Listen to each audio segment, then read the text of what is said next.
Alrighty, welcome to Romera Records virtual cast. Today we have on Corey Lane Hilton. How's it going, man? Very, very good. Thanks so much, Jackson, for having me on. I've actually listened to a couple of your podcasts, love the vibe.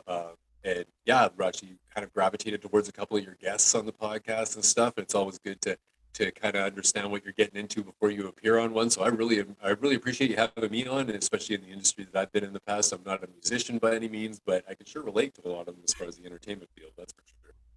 Yeah, for everybody, this was the podcast that almost didn't happen. Zoom is pretty wild, so yeah, we ended up finally getting together. But Yeah. yeah, you have a very interesting background of like all the different things you've done. So Yeah. I guess let's get into. Do you want to just go from like Down the road. graduation of high school, and like, go as far back as you want to, and then let's just move up from there. Yeah, so well, I'll just say it straight up to your audience. I was a male dancer, a male exotic dancer for 25 years of my life. Now that's a little crazy because I've never really met anyone that's been in this industry for that long. But at the same time, it's a kind of a foregone, misunderstood, and politically incorrect industry in a lot of ways. So it's something that, for myself anyway, I've always found that since I started doing this crazy job years ago, I always had people asking me, what's it like, Corey? What's it like? They might not want to do it themselves, but they always kind of want to know what it was like behind the velvet rope. So I kind of explained a lot of these stories over the years and stuff, and that's my purpose now is I'm kind of using the value of my story to really boost my future in a lot of ways as far as having purpose in my current career and where I'm kind of going with things. But really, to answer your question, as far as like kind of where this all kind of started off, was really like, I guess I can say that I was kind of a mediocre kid in my own mind back in school. Like I didn't really, I guess I was kind of getting bullied a little bit and stuff, and a lot of the typical stuff that kids deal with. They're trying to get accepted or whatever, be in the cool crowd or whatever you want to do. I was just kind of trying to find my way like any other kid really was back then. But at the same time, I had some internal struggles that I didn't even really realize that I had, that I just kind of went ahead and just kind of continued to live life on the way that I saw it through my lens. But what happened was is that I kind of found that from an early age, I was straying from my authenticity at times because I was trying to fit in all the wrong ways, selling myself as something that I wasn't in a way, and not even really honestly knowing it. So even going as far back, believe it or not, as 5 years old, man. Like when I didn't even know the definition of authenticity back then, but I was being unintentionally inauthentic. And so I have a story in the first chapter of my book that's actually kind of funny as a kid because I was kind of traumatized by this incident, and I didn't understand like for so many years why I had this fear of heights, and I know that's a familiar fear for a lot of people, but for me it was different because um, I actually was my aunt and uncle when I was about five took me to the fair, and they put me on this Ferris wheel, and I got stuck at the fair top of the Ferris wheel, and the seats creaking back and forth, and freaking the hell out, right? Like just crying like I was just so freaked, like it was just the worst, right? And I had this really like I always just had this embedded in the back of my head. And so one day, years and years later, I said to my aunt, I was like, why would you ever put a kid that age on a Ferris wheel by himself and leave him stuck at the top? And she just looked at me, she started laughing, and she was just like, Corey, she's like, man, we weren't at the fair. We were at the mall. Like I plugged a quarter in that thing. The thing was maybe 7 feet tall tops. Like you were just sitting there in the thing, and I was like right beside you, and you're just crying and losing your mind over this stupid toy, right? And Oh, I'm sitting there thinking to myself, really? So I carried this perspective of this Ferris wheel at the fair into my adulthood and held myself back from doing some of the fun things that my friends were doing, maybe bungee jumping, maybe parasailing, whatever. I held myself back from that component of my life for so long because of this perception that wasn't even my truth. So there's a prime example of like truth is one of my core values, and I struggled with perception due to that. So I connected that dot, realizing that was the component of an issue that I carried for so many years, right? So this is part of my journey through writing my book is that I have all these different, I guess you could say, core values that I've actually highlighted in my book that I've had struggles with. And that is really something that I injected into each and every story through my 25-year career, right till the very end at 43. I put all this like point blank.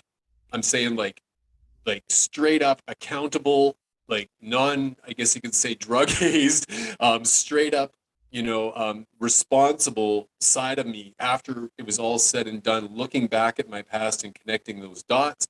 It allowed me to be the best version of myself from here forward by understanding how those things happen. So I got into this industry, man, at 17 years old. And that's crazy because here in Canada, the drinking age is 19. You can't even get into a bar, Mm. right? And I was 17 and I was a topless waiter, male waiter on ladies' night back then. Tuesdays and Thursday nights, here I am, entertaining women, and the next day I'm going to high school, right? So like, who does that? Me. So, but what I'm saying is that then people always ask me, okay, like, how did you get into the industry? How did you do it at 17, right? So, and typical question, makes sense. I was not ever exploited. I was never like drug into this thing. What happened was I just happened to be this, like I said, that mediocre kid that was really just wanting to not be bullied in school anymore. So I got in the gym and started working out really hard and got myself in really good shape. And then all of a sudden I went from like not having any acceptance to having mad acceptance from people just based off of my exterior. So I got away with my exterior without ever working on any of my internal struggles. Mm. So what I'm getting at is that okay, so I'm a 17-year-old kid and I'm starting to hang out with an older crowd of kids and stuff at that point because I'm working out and stuff. And this one guy says to me, he says, "Yeah, you should come down to the club that I work the door at. I'll get you in if you wear a university shirt. I'll be able to get you in the door." And I'd never even stepped foot in a nightclub before at that time, so I'm nervous as all hell. And think about it when you're 17, right? Like man, like Yeah. crazy, right? So I like take the bus to the club get there, the club's just opening 7 o'clock. There's not a soul around. You could shoot a cannon through the bloody place. And here I am showing up all like, in my university shirt, all nervous. And my buddy that works the door, he's standing there and he's like, "What are you doing here?" And I'm like, you told me to come down. And he was like, "Yeah, you should have been down here like 9 when the place is picked up, but we can hang out." So we start talking, and then the manager comes over and he says, "Oh, who are you?" And I introduce myself, and he says, "Oh, yeah, I see you're going to school." And I was like, "Yeah, didn't know high school, but." And I said, "Yeah." I was like, and he goes, "Well, you need to, you're looking for some extra income." And I'm like, "Who isn't? I'm a starving student." And he says, "Okay, take your shirt off." And I looked around, nobody around, so I got nothing to do. Take my shirt off, and he says, "You're hired." I'm like, "Hired for what?" And he's like, "Be here Tuesdays, Thursdays, 2.5 hours. You serve drinks, shooters, whatever. You got your shirt off. You just walk around and you make 15% of everything you sell as far as the booze, and you keep all your tips. And at the end of the night, after all the dancers are out there doing their thing, you and the rest of the guys do a little choreographed dance routine, and you grab a bottle of champagne and you hand it out to the loudest table in the house, and that's your job, man. You're done for the night." And I'm sitting there like as a 17-year-old kid, like, shit, give me the contract and sign me up for life. Like I'm ready to go, right? So, When's the so 401k popping? wow. So like, yeah, right. So it just goes from there. Like it expands from there, and then all of a sudden, like, of course, you're the product of your environment. Like we've all, know that the top 5 people you associate with, you're kind of the product of that. So that play was kind of molded right from there, where I started kind of being the product of that environment, and I never found any love in the bar, that's for damn sure. But I did find some good times, and it was one of those things that I actually started rubbing shoulders with some people in this game that were like some of the best in the business. And I had this one guy here in Canada.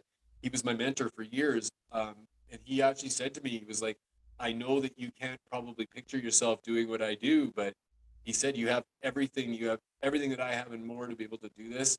And he goes, "I'll extend my hand and I'll show you everything that I know to make you successful." And I said, "Okay." So he basically showed me how to carry myself with some class, how to dress the part, how to talk the part, not be the stereotypical like what a person envisions as a dancer. And so Mhm. he showed me how to be more creative and not just settle for doing the stereotypical YMCA bullshit that these guys do out there. So what I ended up doing is I fell in love with the creativity side of it. I fell in love with the ability to connect with my crowd emotionally because I had a hard time with emotional connection as a kid. And, even when I was on stage, I had a hard time with emotional connection to a certain degree. But when I could get behind my alter ego and be really creative and either get, tears out of a crowd or screams out of a crowd or absolute like gut busting laughter out of a crowd, it all resonated with me and it all made my job worthwhile. So I fell in love with that side of it. And so it wasn't necessarily just about the women and the money. It was about the experience and just how I could affect people and impact people. And that side of it, like, is better than any drug. That adrenaline's better than any drug of live theater or live performance in any way. So I was an entertainer, just a different entertainer, but I still got that same buzz off the crowd that I felt like a lot of your guests actually get when they're up there on stage doing their thing, right? Like that creativity, if you get people appreciating it, it's something that, man, it's like, I don't know, it's just one of those things that's so gratifying in such a big way. So yeah, that was just kind of honestly the way it all started out, and it just kind of went from there, man. And all I can say is I work, in situations where most people don't understand what the difference is between a Canadian dancer here in Canada and working in the States, because we had to go fully nude here in Canada, and there was a lot of things that people don't understand about what happens before a dancer goes out on stage here in Canada. And it's not all pretty. It's a lot of sacrifice, and it's a lot of you know um, things that you actually struggle with your own morality and integrity to a certain degree. Because for myself, even like, look, I mean, I'm straight up. I'm a straight dude. Like, I don't have any issues with anybody that of any opposite sex or any same sex marriage or any of that stuff. Like, I'm like so easygoing with all that. It's ridiculous. Like, I'm not homophobic in the slightest. But I had to work gay bars as a dancer here in Canada too, and take off all my clothes for that. And so, even though it was a different audience, it was still men, and I came to learn a lot about the way that men like react in a gay bar situation, and they react the same way actually in a female strip club. It's the same mentality, it's the same Mm. clapping at the end of the song, whatever. It works the same. Whereas for female dancers, I should say, female dancers, they have to deal with that male mentality all the time. Whereas for us male dancers, generally, if we were dancing for ladies' night, it's not the same, because women aren't really necessarily out there for the same purpose. They're actually just out there to have a good time with their Mm. friends usually. Yes, there's the occasional one that wants to take the stripper home, but that one doesn't represent all. And Yeah. that's the way I feel about us male dancers as well. One doesn't represent all. You could stereotypically say we're all sluts, but that's not the case. And I mean, I had my fun gay days, don't get me wrong, but I'm saying I wasn't that guy all the time, right? Like, and so, yeah, it's just a lot of things that I guess you could say that are a little bit misunderstood. And for myself, I felt that, you know, being a dancer in Canada, some of the sacrifices that I had to make could have really even physically damaged me at times. I had injuries and stuff at times that were beyond comprehension, that are all written in my book, and they're a little, even some of those, a little X-rated, to be honest. But it's just one of those things that I think why I wrote the book was so many people saying to me, "What was it like for you?" And I wasn't going to give them a Magic Mike story. Like, that my Magic Mike story is all Hollywood, and there's elements of it that are true, like there really are. But I jokingly say, if we combine my life into a story of maybe three different movies, it would probably be a combination of Joe Dirt, Forrest Gump, and Magic Mike. Throw all those three together, and you probably got me. Like, I mean, I'm not even lying. It's actually hilarious. That's But, crazy. just crazy, man. Like, and I can say, like, it brought me to the top of my game here in Canada. I was Mr. Nude Western Canada in '97, second Mr. Nude Canada, and it just expanded from there. And happened to have the right connections and ended up in Florida of all places. So quite some time. Okay, so let's go back. Yeah, there's a lot to unwrap Yeah, yeah. there, right? Oh So man. you're 17, you're getting to this club, and the guy, instantly gives you a job. Yeah. What, like, while you're doing your thing in the club night after night after night, did you feel like I'm living the life that every 17-year-old should have, or were you like, this is strange? Like, how did I do this?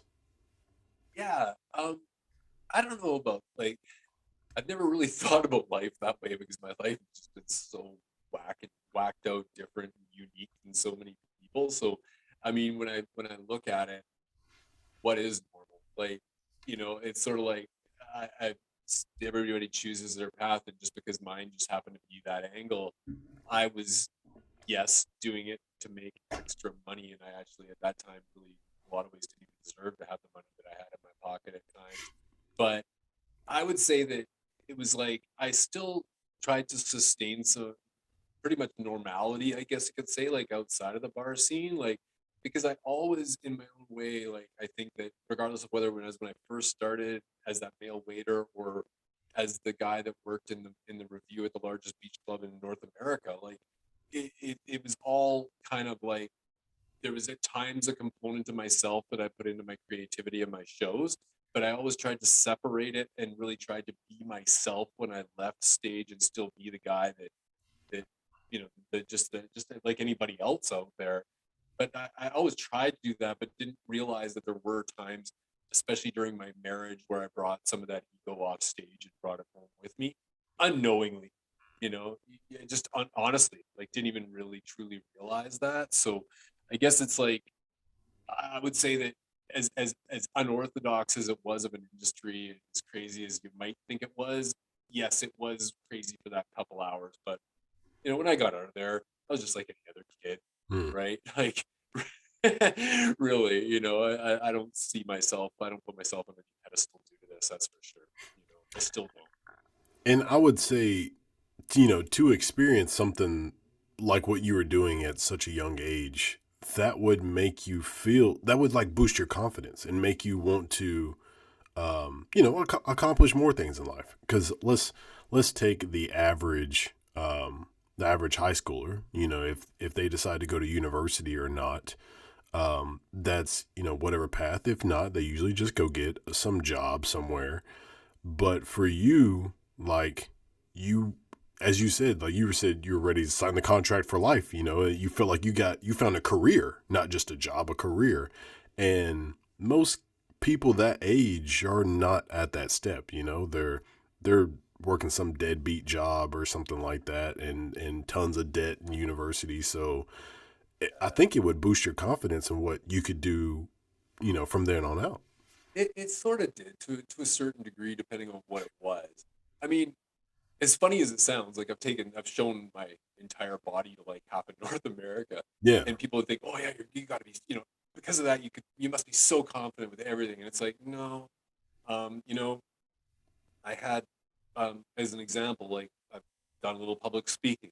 Thank God there was a table in front of my legs doing public speaking because my knees were shaking so hard it was ridiculous, Yeah. right? Like I had an embedded sense of lack, unworthiness, and really emotional disconnection through my entire career.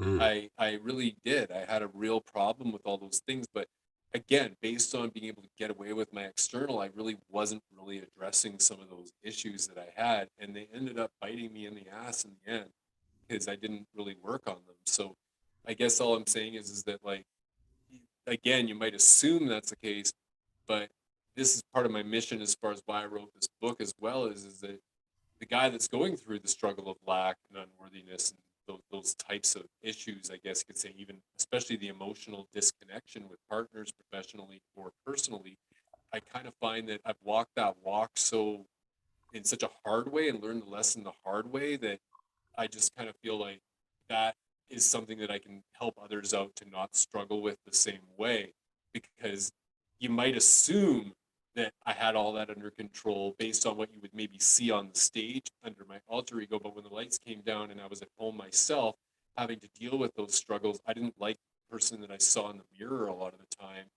And it wasn't necessarily because I didn't like or love myself. It was because I had this really weird internal struggle where because I couldn't connect with my emotions a lot of the time, I would look at somebody and I would say, for example, put a girl up on a pedestal and say, oh my God, she is an absolute goddess. And I would have that person in my life in a relationship and I would keep her on that pedestal and have the expectation of her having to Mm. stay on that pedestal and still be at that high level of expectation. And if she failed in any way, I was like disappointed in this weird power struggle thing where I was expecting her to to continue to be what I saw her as, but was never really willing to work on myself. So Mm. the audacity of that is ridiculous. And then on the other side, the counter of that was when I got married, I actually would stand on my pedestal, look down at my ex-wife and say, you need to get your shit together, and I'd want her to come up to me. And meanwhile, I wasn't even getting my shit together. Yeah. Right. So I guess what it kind of comes down to, Jackson, is that when I finally found peace with that was when I actually was able to kind of like stop using the finger and start using the thumb and going, you know what? I get it now. Like, I put these people in a position where they didn't really stand a chance with me a lot of the time because I was I had this thing about perfectionism and comparison, and here I was in this status role, and I had this weird like mistake of mistaking worth for status Mm, and or value for status, and it was like, no, they're not the same thing. So it's kind of like when you're in that mindset where you're thinking, oh, you're so great in your status role because everybody's fawning over you and wants a piece of you at the club or whatever it is, then you're kind of like, oddly enough, like you kind of look at it and you're like, you almost say, you almost think to yourself, oh, your partner's lucky to actually be with somebody like you. yeah. Oh, they're never going to break up with you because you who you are, Mm, right? And then you start looking at them and you're like, it's almost like you're taking the relationship for granted, getting into your comfort zone and all that. And eventually, because I wasn't willing to work on my inner self, they all failed. Every mm, single one of my relationships ended up failing. So through my book, I do point out some very pivotal moments when it comes to relationships, because for me, life is all about creating great memories and having great relationships. So mm, I wanted to point those things out as far as my failures with that, because again, it's liberating to use the thumb instead of pointing the finger. Like I pointed the finger at my ex-wife for so many years, blaming her for her mistakes throughout our divorce. And yes, she did make some mistakes, but at the same time, I made just as many. It's just that I wasn't like, I just kind of looked at it from my lens, like, how dare she do that to me? mm, And I carried all that weight. So again, the reason why I called my book Take It Off doesn't necessarily have to do with taking off your clothes. I mean, yes, there's an entertainment aspect there for taking off your clothes. You'll hear some crazy freaking stories that'll rip you. But it's not so much about that. It's more about taking off those layers for that guy that's 30 years old that struggles with all of these things I've discussed, mm, to be able to actually kind of connect those dots for themselves. Because to me, this is just kind of the way I see it now, because this journey of introspection has impacted me so much that I feel that the only way I can truly be the best version of myself is to be aware of what my core values are, for starters, which is a standard therapy practice or a standard self-help practice. But even more importantly, is attaching the emotional feeling to that core value. And then, so for example, here's just going to use a sample of this. I was very creative as an entertainer. Creativity gave me excitement, right? So you pull my creativity out of my life, you pull the excitement out of my life. So mm, I change as a person. So I did that. And so when I was going through my marriage issues, I was actually very creative as a dancer, and my ex-wife loved me as a dancer. That's who she married. She married that guy because I was fun. I was excited. I was all the things she loved. But when I got out of the industry and that creativity was gone, I was not excited anymore. Then obviously when you're feeling the opposite of excitement, it's not really that good of a thing. And yeah. so that's pulled me away from my authenticity. It changed that person that she married. So was it all her fault? No. It was my choices to do that, to degrade my core values, which eventually ended up making me inauthentic, Mm, right? So that's just kind of the way I train students as well. Is just like, everybody's gonna have a different set of core values, and we're really, in a lot of ways, all just snowflakes in this world when it really comes down to it. Because more importantly, everybody has a different set of feelings that are attached to those core values. So for myself, anyways, like I literally keep it in my friggin' pocket. If I get triggered by something, like I always use the example of road rage. Like if you're driving your car, somebody cuts you off, and you have this freak out on somebody because they cut you off. Is it really about them? No, it's not really about them.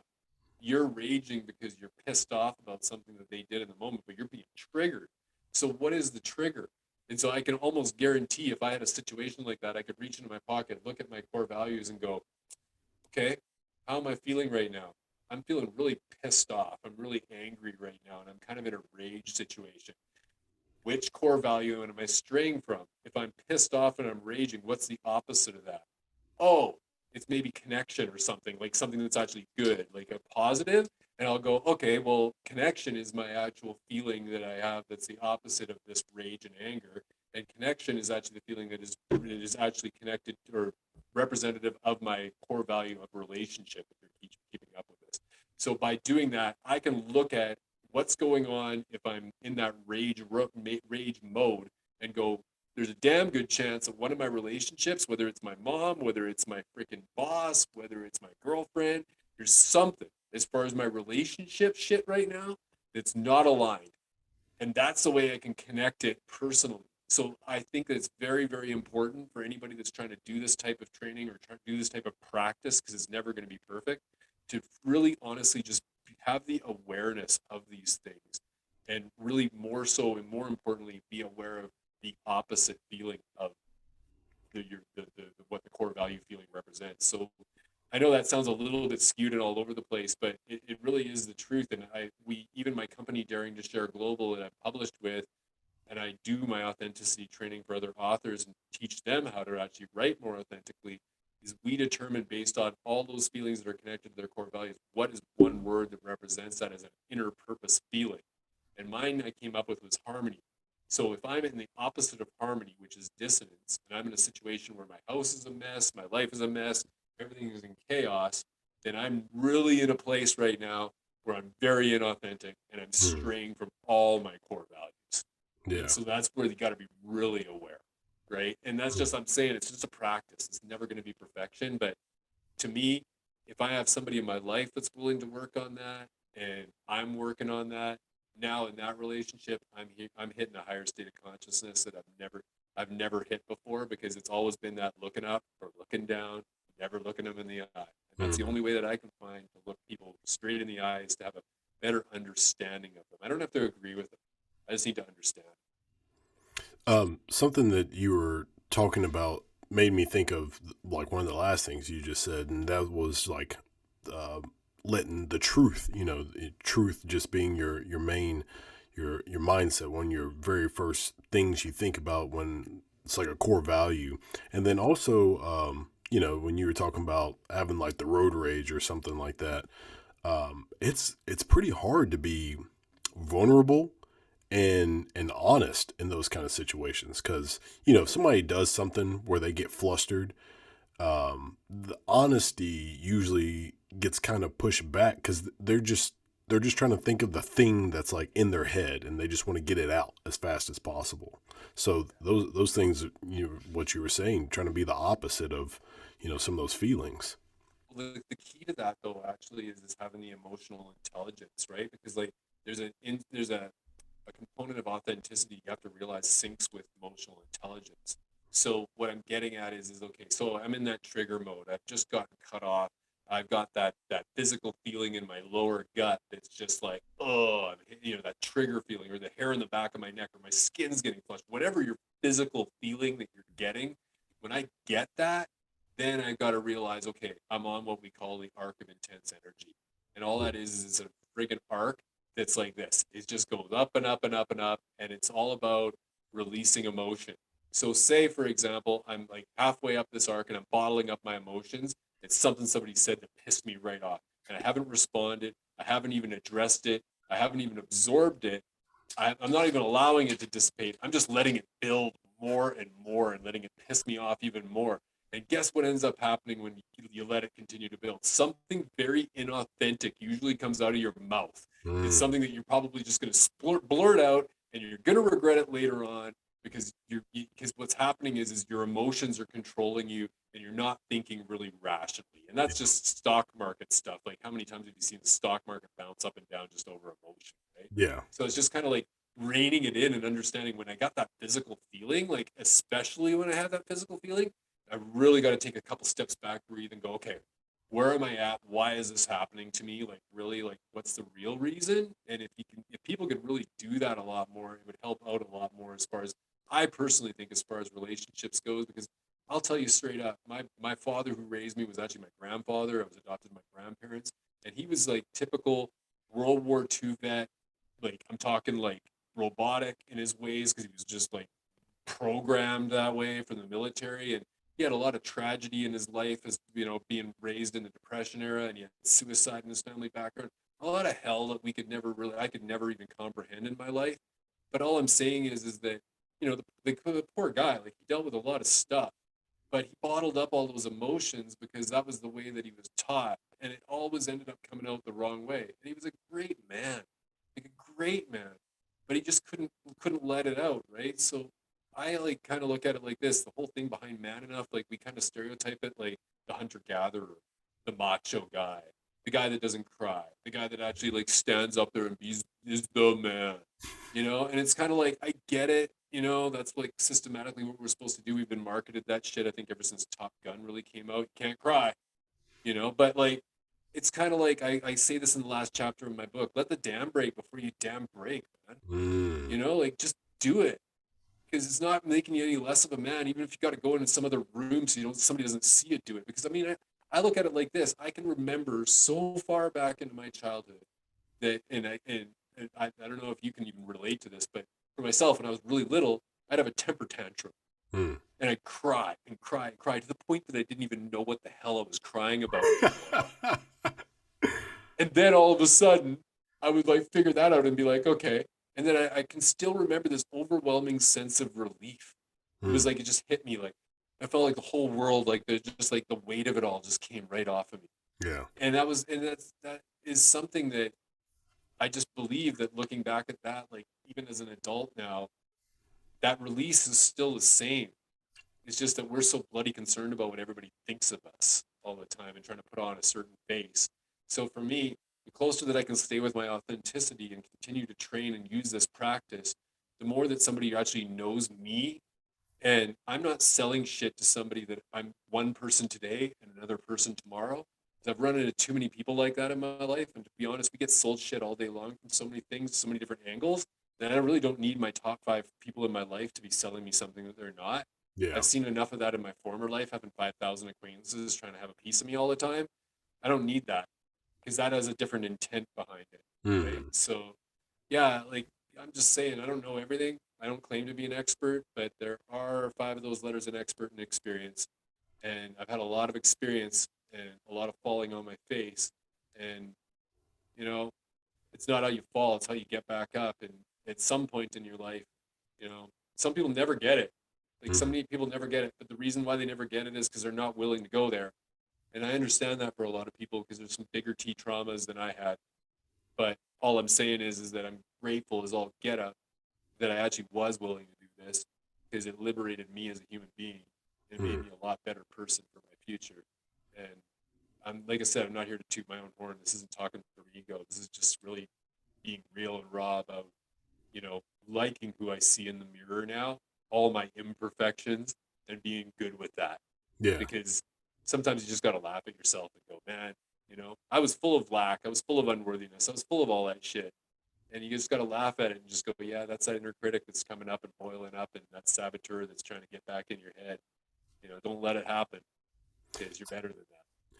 Yeah, something that I've always thought about with people who are in the adult entertainment industry is like adults usually don't treat them like everybody else. It's like you're so taboo and you're so different. It's like, you know, people don't think about it as like this is just another person just doing the thing that everybody else does, but just in front of people. You know what I mean? Like they're just living the most honest lifestyle they can.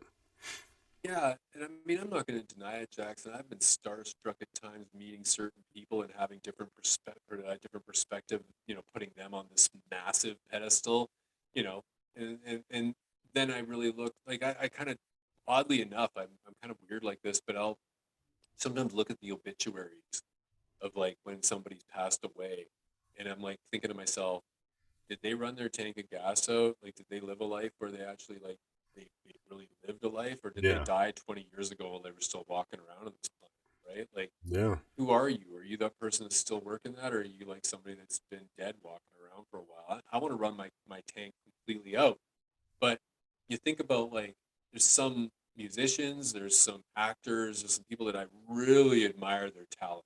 Like I just as an example, I've even said this on their podcast. Like I'm an old school guy, but and I'm kind of in the rock and roll thing myself. But it's like, you know, back in the day, like In Excess back in the '80s was one of the '90s was one of my favorite bands back then. I loved Michael Hutchence as a lead man. I thought he was probably the most charismatic lead man in a weird sense. Almost had a male dancer side to him as far as the way that he would present himself on stage. He just had that flow, and it Hmm. was so amazing. And I'd look up to that guy and just think, man, just have 1 second in that guy's shoes in front of a crowd like that Oh, what a gift. Yeah, yeah. Committed suicide in his hotel room by himself. At Oh least so they man. say. At 38 years old, Wow. right? So like, tell me, like you might have that perspective and think that guy has it all together, but at the end of the day, he was in his room calling his friends, trying to just have somebody to talk to in the middle of the night that he could trust. And that's a pretty hollow, empty kind of life to be leading when you're like admired by like half of the freaking planet and everybody has a certain image of you, but they don't really know the real you. Mm, And so that's a struggle that I actually even had myself at times, not knowing who to trust, mm, right? And like I said, I mean, I've went from the top of the mountain, like winning Mr. Nude Western Canada, second in Mr. Nude Canada, going to the States, working in the largest beach club in North America for 8 years or 9 years or whatever it was. Like, had all these amazing experiences that people would give anything to have a lot of the time. Like, just some of the stuff that I was doing while people were working their jobs as a freebird is just ridiculous. But at the same time, like, I kind of look at it like, I guess I could say that I was never really, I was only understood truly by a few people. So there was times even when I'd leave the club with thousands of people, like most people would be paying $35 a head just to get in there to hang out for a little while. And I'm leaving the club on a Friday night and I'm going to hang out with my old Vietnam vet buddy and shooting the shit with him for a few hours by ourselves because I could trust him and I liked him. And he was somebody that I knew wasn't going to hurt me. And we could have those deep conversations. And he's passed away now, but I'm beyond grateful for having him as my flat tire five for a little while there. And he used to always say to me, "You get five of them, man, in your entire life. Five of them, five real ones. You're doing better than most." mm, And I always still say, man, like you know, since Ron passed away, it's almost like one of my fingers has been amputated. mm. One of those fives has been gone, but I still feel him. He's still there, because he made that much of an impact on me, right? Yeah. So I'm just saying, like it's a very misunderstood industry in some ways, and so I mean, just because I did what I did doesn't mean that I don't have the same relatable struggles that other people do, or that I can't love any less, or can't you know have the same type of pain and heartache from loss that anybody else has. In Mm. fact, for me, it was a lot worse in some situations. So I yeah, think it's just crazy. how difficult was it to get into a relationship with someone, them knowing what you do, and was it like, ugh, never mind, or were they just all try, or they're all fine with it? Me, I'm different with that. I never had any problem with like being in a relationship with someone. In fact, actually, I'm actually pretty proud of this. But the whole time I was in the industry, and actually most of my life outside of playing some games when I was in my teenage years, when I was together with somebody, I was together with somebody. Hmm. That was it. Like you got me. I wasn't into threesomes. I had offered a lot of them, but I wasn't into that. Like I was just kind of like you got me. Even to the point of this, like my ex-wife, which is this is kind of funny. I kind of laugh about this a little bit because we used to have some good times. Me and her, we get into the uncomfortable zone all the time. We put ourselves in places where we wanted to get into situations where we could just I don't know, just do shit that other people weren't doing. Yeah, And yeah. so we actually like used to have a lot of fun together, especially when we first got together and whatnot. But she used to always like be blown away that she'd be standing there like in the back of the crowd at ladies' night with all the best rest of the dancers, wives and girlfriends, right? And she was 10 years younger than me, and she was kind of like a miniature version of Pamela Anderson. She was kind of a little small, little blondie and stuff. And Hmm. she attracted a lot of attention. So she's like sitting back there, and all of a sudden her man comes running up with like a hula skirt worth of money around in his G string, and I pull all this friggin' money out of my G string and I'm like stuffing it in her purse right at the right in the middle of ladies' night. Like I'm literally dancing and I'm shoving it in her purse. And she's just like, "This is the shit." She's like, I'd walk away and she'd just look over at the rest of the dancers' wives. She'd be like, "Yeah."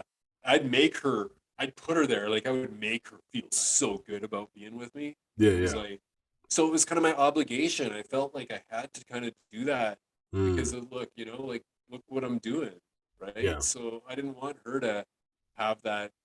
I guess you could say like just not. I wanted her to be confident in who she was together with and know that she had me, Mm, and that meant a lot And for the 7 of the 8 years, that kept us in a lot of bliss, Yeah, you know, yeah. in a lot of ways, because I was always mindful of that. But that shit only goes so far. And I was in a sex, drugs, and rock and roll kind of situation down there at that Mhm. time. And you know, when you're living off of just having great sex all the time and doing lots of ecstasy, which is what I was kind of doing at that time, like Mhm. it's fun.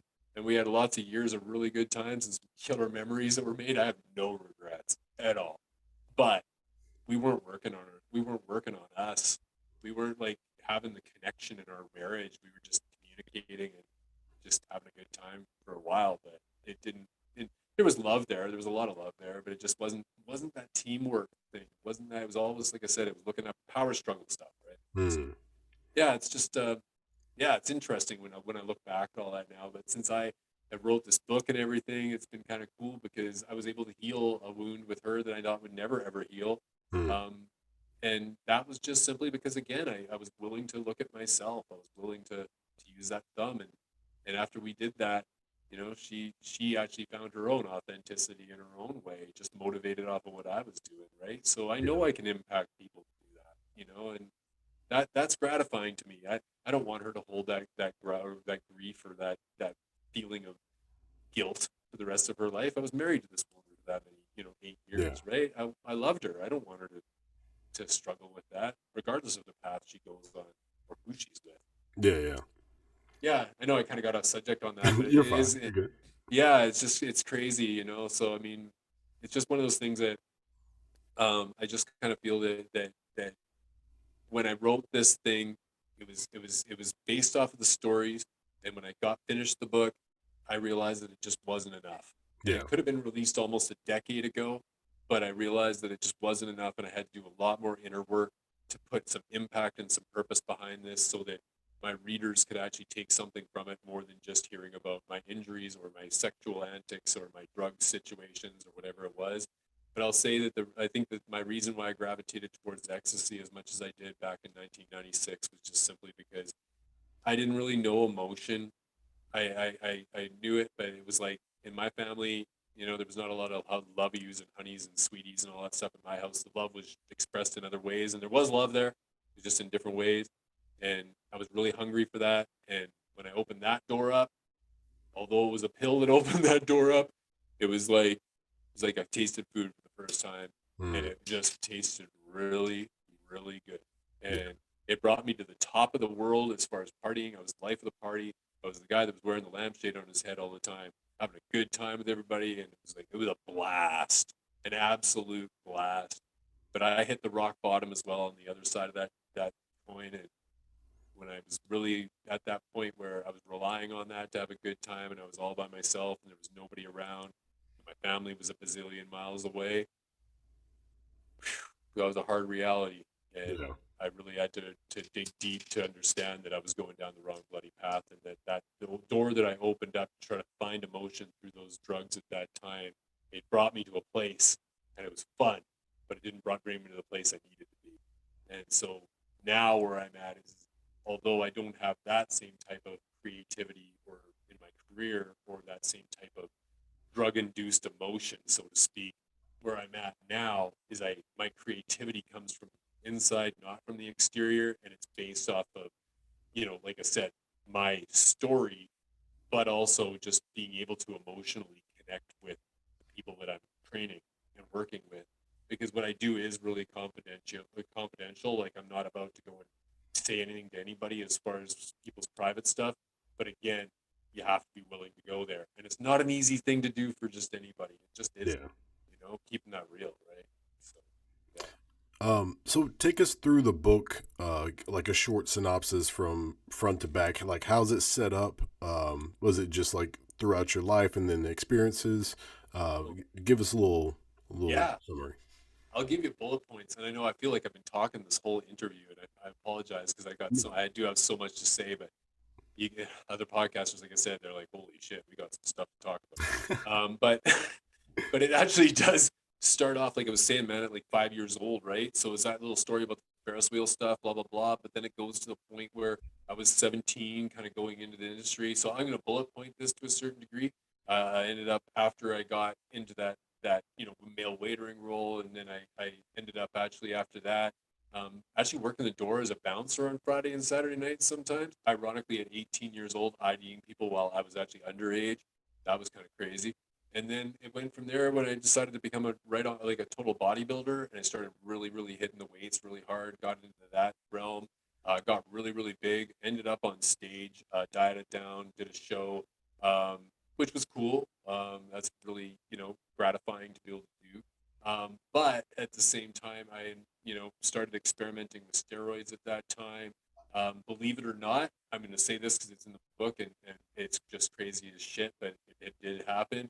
Um, I was 23 years old, and me and a couple guys here in Canada at the time, this was considered a Food and Drug Administration Act. It wasn't even considered a narcotic at the time, but steroids were something that were really popular at that time in Western Canada. So I was working out at the one of the biggest bodybuilding gyms in Western Canada, and me and a couple guys were kind of the guys to go to get the stuff, and we were able to get it from Spain. So we actually had a guy in Spain that literally airmailed this stuff through the airmail to our door directly, and we Wow. used to distribute it to all of Western Canada. So here I was in this situation, kind of making money with my two partners. I'm still working in the clubs. I'm still working the door every once in a while. I'm just this guy that's like doing this man of all trades of craziness. And then all of a sudden, I decided, okay, I kind of thought to myself, man, wouldn't it be something to cut out the middleman? But my guys were like, no, man, you don't want to do that. Like, that could get you killed, right? That's some scary shit. And I'm Yeah. like, okay, cool. I'll take your advice on that. I won't do that. And then what happened was a couple of years went by, and I expanded my horizons as a dancer, and I actually went to another province. So I went to the next province over here. I'm in British Columbia, Canada. I went over to Alberta, and I was working there, and I ran into a couple other guys that were in the gym that were kind of wanting to do the same thing with me because I had to connect. And all of a sudden, they're like, "Yeah, but hey, Corey, what about like going over there ourselves?" And I said, well, I know how to get it, and I know where to go, and I know how to do it. So if anybody's going to do it, it's going to be me. Mm. And I stepped right into that world, Jackson. I flew over to Spain, and I actually, this is no bullshit. I went and stocked up at the pharmacy, got all these ampules of sauce steroids from there, and I was basically packaging them all up, and I was sticking them in boxes. I was going to airmail them back out and all that stuff. And I was a big old dude. I was Yeah. probably like 235, 240, and I'm Mm. in Spain. Um, like I stood out just a little bit. I'm a Yeah. white boy on top of that, A little bit. just a little. So I'm standing in the middle of this nightclub like a dumbass, totally naive. I'm in this nightclub, which was just a crazy club called the Palladium in Torremolinos. And I'm standing there, and all of a sudden, this guy comes out of nowhere, and he comes up to me and says, "Hey, man, what's your name?" And I said, "I'm Corey." And he says, "Where are you from?" And I said, "I'm from Canada." And he says, "Oh, really? Where in Canada?" And I lied to him right away because he started asking one too many questions. I'm like, Yeah. "Toronto." And he said, "Oh," he says, "You know Chris so and so?" And he actually said my former business partner's first and last name. It was the middleman. I swear it was him. It was the same freaking Oh. guy. He actually picked me out of a crowd and came right up to me. And Oh. I get goosebumps talking about this story, man. This story freaks me the hell out. So I Shoo. turned around and I said, "Oh, man, you know what? Your name is?" And he said, "Juan." And I'm like, "Yeah, okay, Juan. You know how many Corys there are in Canada? You know how many Chris's there are in Canada?" It's like me saying, "Do you know Juan from Yeah. Benidorm?" Right? And he looks at me and he's like, "Oh, okay." He's like, "Just checking." And I said, "Good, thanks for checking. You have a good night." And he's like, "You too." He turns around and he walks away. And I stood inside that club for another half an hour, man, because I was like, I'm by myself and I'm thinking to myself, this guy's on to me. Ugh. So I'm like, and so I go to walk out, man, and I'll never forget this moment. I walk out the front door and I'm looking at the 10 or 15 dudes. They're all Spanish guys. They're sitting on their Harleys, all lined up right outside the club. They're literally just sitting there and they're staring me down, all Mm. just glued right on me. And I just looked over him and I'm just like, I kind of gave him a nod and I just kept walking. And I walked up that street and all I could think about the whole time in the back of my mind was don't look back. If Mm. you look back, it's like looking at a cop when you've been speeding. Don't do Yeah. it because you're going to end up getting busted Yeah. just as soon as you look. So I didn't. But the whole time I was just thinking, dude, you're gonna get a bullet in the back of your head. Like that was exactly what I was thinking. And then the real fear hit me because I realized in that moment, as naive as I was, and I'm in this country that I didn't even speak the language or anything, that my own damn family didn't know where I was. The only people in the world that knew where I was in that moment was two drug dealers that barely knew anybody that I knew. And I could have been dead as a doornail and been a statistic that went missing, and nobody would have ever found me, and would have crushed everyone in my life from that day forward. Yeah. And so I thought about that really deeply, and I was like, wow. And then the irony of it all was is that when I went to send the shit back to Canada in the first place, and I finally got back to Canada, expecting it all to show up, it didn't show up. It didn't make it. Oh no. So what are you going to do? Trace a package? No, I can't trace that package. Yeah. So now I go back to Canada and I have to face my two investors that are with that have put the money in, and I got nothing. So now I'm facing getting killed at home. Yeah. Right? So this is how crazy my life has been, man. So I ended up leaving that altogether, and then I got offered, like I said, I had this situation from when I was a dancer at that original club, Casablanca's, that I was talking about when I was a male waiter. I had ran into an agent from Florida years before in that club, and he said, "Dude, if you ever want a job with my male dance review, here's my card. Contact me." And right after that shit happened with Spain, and I just kind of like got to the point where I was like, man, I got to change. I got to get out of this whole lifestyle. And I didn't ditch those guys. I did confront them and said, this was what happened. You can believe me or not believe me. If I stole your money, I'd definitely be driving around in a far nicer car than I have right now. Like, I didn't steal your money. In fact, I'm suffering over this myself. And I Yeah. confronted them face to face, and they did believe me. But I still felt that I had to get the hell out of Canada at that time. And I ended up going to Florida. Mm. And so just I'm saying, like, my career just bounced all over the place. But being in Florida, like, it just hit another peak of like, not only, like I said, the drug scene was one thing and the partying scene was another thing and all the rest of it, but it was an element of acceptance that I had in my life where I realized that I wasn't being normalized by the people that I knew before. I wasn't being normalized by the person that knew me in elementary school that saw a booger in my nose. I wasn't being normalized by whatever, my family for who I was before, any of that. Anybody that met me when I was in that situation looked at me and saw my greatness as a dancer and appreciated it and were like, wow, this guy can put on one hell of a friggin' show.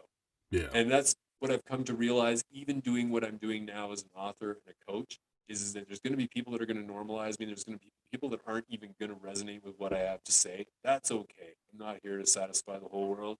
But if I can get in front of the right people, man, I got some really good stuff to be able to give to the right person that's willing to go there. You know, and that's what I'm saying. So, you know, when it comes to that whole lifestyle that I had down there, I love that I was able to document as much stuff as I was able to, but that wasn't really me. What was Mm. behind the mask was like my alter ego. This is why I put it on my book, literally. The mask is my face that's covering my face is that charm that's actually around my neck. Okay. Mm. So before I know we're running on time, but I will mention the story behind the charm because it is that instrumental. The When I went to Florida, I was one of 10 men in my new dance review that replaced the number one dance review in North America. They won every contest. They were the best. They were like, it was like just ridiculous how good these guys were. So they had a massive following, and there were massive boots to fill. And they also had, even the company, the agency that I worked with, had a staff, photographers. They had people that worked with design and costuming. Like, this was pro shit for this industry. And so I actually didn't even realize in the summer of '96 that there was these charms made by the old group, and they all had these necklaces made, and there was 11 total that were made, 10 for the dancers and one for this one girl, Denise, that actually she was one of the people that was in the marketing side of it. She worked really close directly with the rest of the guys, and she was just a stand-up awesome lady altogether. Mm. And so we got to know one another, and through that entire summer I didn't realize, but she was literally looking at the rest of the dancers and going, I'm going to pick out the one that resonates with me the most, the one that actually I connect with personally and professionally the most, the one that reminds me the most of the old group, and I'm going to give him my charm at the end of the summer. Hmm. And it was 2 o'clock in the morning, and we were on the dance floor. And yes, we dropped E, and we were having a damn good time that night and everything else. But she stopped me dead in my tracks in the dance floor, and just party going on. Everybody's going crazy. And she stopped me and she just grabbed my hand and she was like, I have something really important to tell you. And I was like, what's that? And she was like, I was planning on giving this charm away at the end. She told me the whole story and she was like, you're the one. And I was like, excuse me? And she's like, yeah, you're the one that you I accept you as the person in my life. You're the one that made the difference. And I was just like, Mm. and I've worn that charm, Jackson, every single day since. And I've never taken it off because it meant so much to me. It was a matter. It was a position where I was not normalized. I was accepted fully, and all the mayhem that was going around at that moment, that girl, that one person, was being fucking raw, authentic, and she was being so real. She had tears in her eyes, and so I look back on that moment and I get goosebumps. And I had to literally put that on the front of my book because I hid behind that that theater mask in one way as far as my alter ego, and I presented that image on stage. But the real side, the side that's not covered, wasn't really able to present that until this last few years. And so, yeah, it's just that's what the whole thing, like I said, the book represents all that is taking off that mask, taking off those layers, right? Like, and just realizing that you got to be kind to yourself and be okay with your imperfections. When you screw up or when things happen, we're all just human, and we got to be a little more kind to each other, especially in this era right now, where so many people are so tribal and so like just basically like black or white. And it's like, look, man, I'll be straight up. I'm not even gonna get into the conversation because I know everybody's so divided on this subject right now. But if there's one thing that I could say to everybody, if I could speak to everybody on this, it's just really like, dude, nobody knows, and you're not right, and I'm not right, because nobody's right now. We all don't know. We're all scared. We don't know what the hell's happening, and we all want to say that it's this or this. And why be so divided when it comes down to it? When we should actually all be caring about each other's health a little bit, trying to take care of one another a little bit more, especially right now. I think it should be the other way. Instead of being so divided, we should really be united. Hmm. You know? I really believe that. And so, if there's one thing that I can do in my bubble, in my little world, is if I can help people to be more authentic and be united by saying, I don't necessarily agree with you, but I understand your perspective because, quite frankly, I've been raised different. I didn't grow up in the southern United States, whatever. Like, I'm born from a different planet. I've seen things differently, and I can tell you why I've seen things differently, and you can do the same thing for me as long as I understand that and I get in that head and go, okay, I get it why you have this political or religious ideology. I may not agree with it, but I get it. Now I can, like I said, now I can still be in a good relationship with that person and move on to things that we do align because not everybody's going to align, right? So, I mean, I've literally not even, no bullshit. I've even found trolls on social media that I go after with this. I've found guys that are like seriously like sitting there poking people trying to get reactions. And I'm like, hey man, can I like, I don't mean to get in your shit, but can I even like, I'll DM them and I'll be like, hey, can I just ask you, like, you don't seem like the type of person that represents all this hate and this anger. Like, why do you feel that way? Like, I'm just trying to understand you. Like, I'm not trying to change you or anything like that. You're not going to change me, but why are you throwing all this out there? It's Mm. not, dude, it's not serving you or anybody else. Yeah. Right. And usually I'll actually get an honest answer, even if it's something that, and it usually, believe it or not, I've kind of found this, even especially in the political realm, it all kind of comes down to money. Somebody doesn't, somebody votes a certain way or they're a certain way, it always kind of tracks back to what's putting food on my family's plate. And if that's the case, I can't really sit there and disagree a lot of the time because you're taking care of your own, right? Like you're doing what you got to do, man. I might disagree with everything else as far as why you voted that way or why you feel that way, but I do at least understand Yeah. instead of just going blindly and thinking, oh, this guy's an idiot, right? Like, and then that's where all that name calling stuff gets into play. Then I'm just like detached from that because it's not serving me. So Yeah. yeah, I just and I'm a former sales guy that was selling myself as something that I wasn't for a long time, and just at that point now, man, where I just want to serve people and really just kind of like be that real, authentic person that can, you know, help out that guy that was standing on the ledge at 38 years old, like I was years ago, right? Like, Mm. because I really was standing on that ledge for a while, going, fuck, I don't know if I want to continue my life because I lost everything. Like, I Yeah. honestly, man, I lost my house, I lost my car, I lost my wife, I lost my dog, my cat, the white picket fence, all that shit. I Mm. lost everything. My beach, everything that I was used to was all gone in a blink of an eye, and I couldn't even come back to the U.S. for 3 friggin' years. I was banned from even being able to come back, Wow. and it was all due to my own irresponsibility, not having a social security number, not getting legal in the states, being a party animal, and all that shit caught up to me eventually, and I Yeah. had nobody to blame but myself. In the end, nobody to blame but myself. Yeah. But that was a bitter friggin' pill to swallow, Yeah. and it wasn't easy. So I think that I read Eckhart Tolle a little bit. He's a Vancouver author that really hits home with power now and all that. And they always kind of come back to it when you can get yourself stripped down completely naked, when you got nothing left, and you can still sit there and go, "I'm okay with who I am."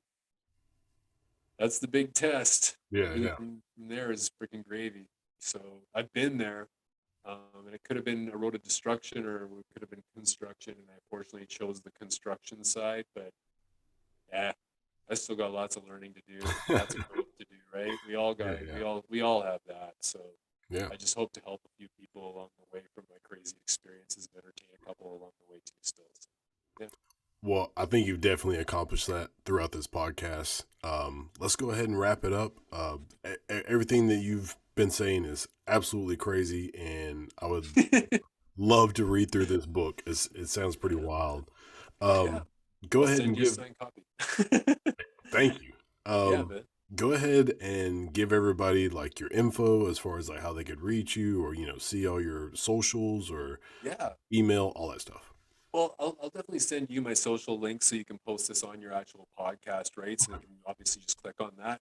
But the main way and the best way to get a hold of me completely straight up is just contact me at takeitoff.ca. You go to my website, you can actually chat with me directly, and it is actually me if you have any questions. But the thing is right now, I really honestly just have my book on there. In the next couple of weeks, I'm actually putting my courses on there that cross reference with the book. So when you're talking about trying to live by your own authenticity, it's actually kind of fun to have somebody that's kind of shown you their side of being inauthentic, so you can kind of realize that you're not alone in this battle. So that's something that I really am really passionate about, and I'm designing all that for one-on-one training for people that are willing to go there, and also video training that you can cross-reference as well. So there's everything that I have on my site, whether it's the book or the courses that are coming up in this next few weeks. I want to give your audience a 10% discount. All they have to do really is just go to the code RECCODE, all small letters, REC code, and that'll give your audience that 10% discount. And yeah, at least that's something that I can kind of give back to absorb a little bit of shipping cost, I guess you could say, for the book. And that's really the main way to get a hold of me. But if you're also looking for my book and you don't want to go the direction of finding it on the website, you can also find it on Amazon or Barnes and Noble in the U.S. or Indigo Chapters up here in Canada. So it's stocked up in all those stores as well. So it's called, like I said, takeitoff.ca is my web address, and yeah, come check it out. It's a fun site to kind of tour around. And if you have any questions, feel free to fire them at me through my chat. Awesome. Thank you so much, Corey. And again, this was amazing. Can't wait to read the book, and I hope you have amazing endeavors in the future of all the things that you want to do. Yeah, man, let's reconnect in a little while and see where we're all at. It's always fun to kind of see, the progression with all this sort of stuff. I have honestly, I have no idea where I'm going to be in 6 months, but I sure have some really high hopes, and just keeping the faith, right? It's one of those things, faith not fear. So I'm giving her on that Absolutely. All right. Well, thank you for everybody for tuning in, and we'll see you next time.